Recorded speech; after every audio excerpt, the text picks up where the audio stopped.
Yan nga Domingo, amo an ikatulong nga Domingo an Kwaresma. Nga naton Ibanghilyo yan na nagpapahayag haaton han ura-ura hingka makusog nga mga pulong han aton Ginoo Jesucristo. Mahitungod han kakinahanglanon han pagbasol.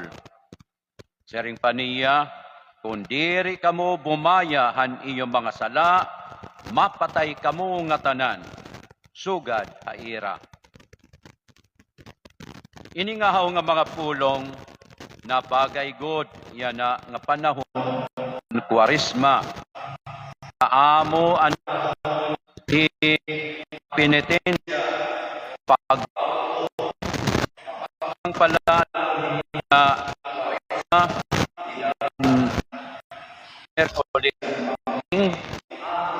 yan pulong dito pag bayai sa tuuhi an maupay nga sumat. Babayaan naton an aton magraot nga mga binuhatan ngan susundo naton an mga pulong an aton Ginoo. An iya mga pagturunan, an iya mga sugo, tungod ka ini amo an magdadara aton ngadto han kinabuhi nga waray katapusan. Mga idigog mako nga kabuktuan, ang pagbasol usa nga kinahanglanon nga kondisyon para han aton katalwasan. Di dahil pagbasol, aadaan aton pagkilala han aton mga sala o gan aton salaan nga mga kondisyon. Upod ang pagdesider nga mapaharayo o ipaharayo naton ang aton kasing-kasing hansala. Ang sakramento han pagpahiuli o sakramento han pagkumpisal amo ang giupay nga tambulig o paagi para hintinuod nga pagbasol o pagbag-o. Uunanhon man hinusa nga tawo nga masakit pakatumar han iya medisina para hiya matambal kun hiya nga haw diri na admitir nga masakit hiya.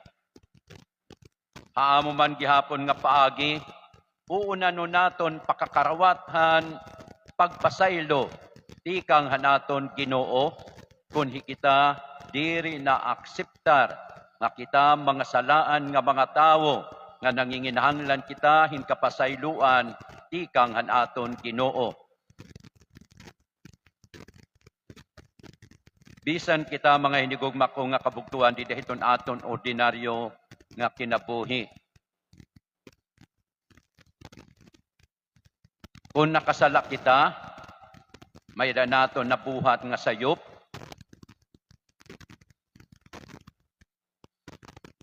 an aton hinsalan diri manta makakahatag hinkapasayloan kun diri kita dumaraon haiya ngan umakseptar nga kita nakasala supak haiya. Maghinunahuna-huna lang ni kita asaring kay diri mat hiya masabot, diri mat hiya maaram. Bisan kun hiya maaram, pero kun diri kita dumaraon ngan magsumat nga nanginginahanglan kita han iya kapasayloan, diri kita mapapasaylo. Amo man an aton Ginoo.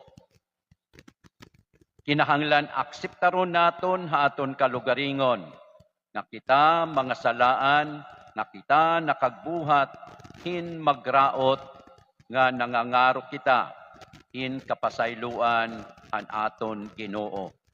An aton Ginoo andam hin pagpasaylo ha aton. Aada permihiya naghuhulat ha aton. Pero diri manta iya magpipirit sa aton kung diri naton karuyag admiter nga kita nanginginahanglan han iya kapasayloan. Kita nala naton mga inigugma ko nga kabugtuan, mahitungod han istorya, mahitungod han mga anghel. Si Lucifer, amo ang gibabaysayi han nga tanan nga mga anghel. Pero nakadaan iya kamapahitason, nakadaan iya paghingyap nga tumupong hiya han Ginoo nga Dios. Sanglit nakahunahuna hiya in pagsupak han Ginoo. Nga nagunahuna hiya para lahan iya kalugaringon. Sanglit nakasiring hiya han iya kalugaringon. Diri ak magsiserbihan Diyos. Non serviam. Diri ak magsiserbi sa imo.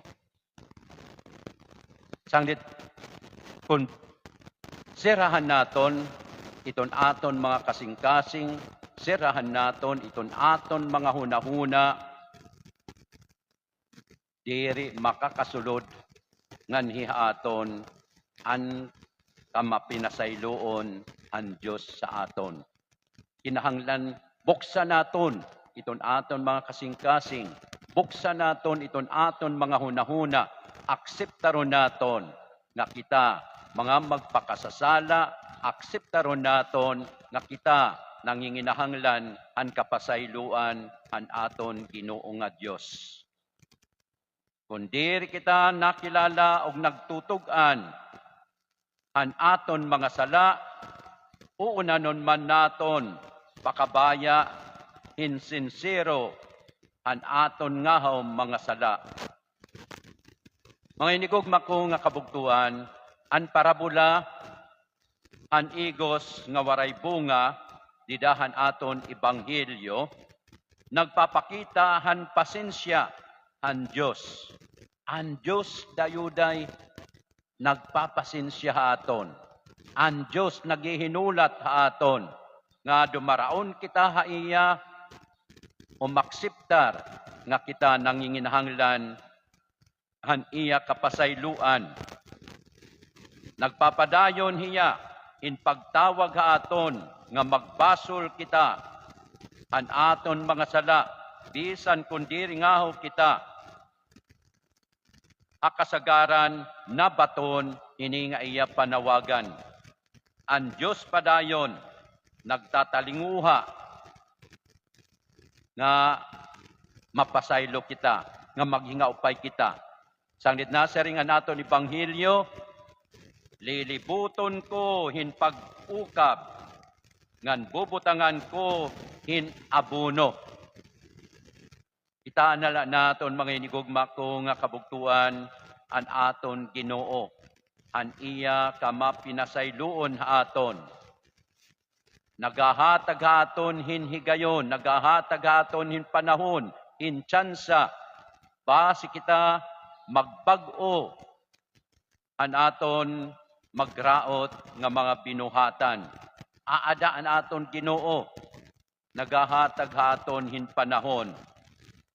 Sering padidahiton an aton salmo, ang Diyos maluluyon ug mahigugmaon, mahinay masina, tugubhin kaluoy.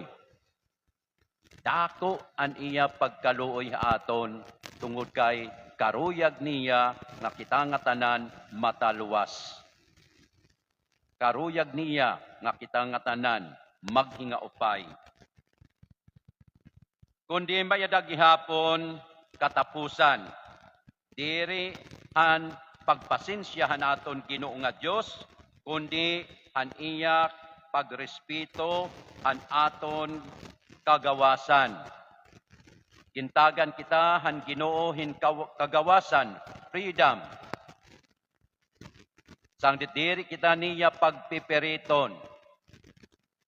Aada na haton an pag-abri han aton kalugaringon, pag sumat ha iya, pangaro ha iya, nga kita nanginginahanglan an iya kapasayloan.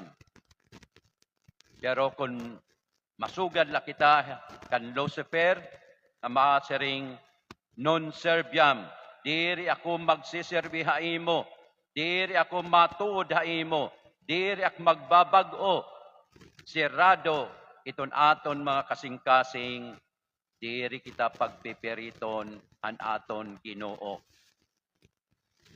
Pero mga inigugma ko nga kabugtuan, aada an karatan nga maatubang aaton o aatubangon naton. Sanglit mga inigugma ko nga kabugtuan, aton pagpahimulusan an mga grasya hini nga panahon, panahonhan Kwaresma, o diri naton paglanganon an aton desisyon in pagbag-o. Aadaan Ginoo dayuday, nagtatawag ka aton, bayai an sala, tuuhi an maupay nga sumat.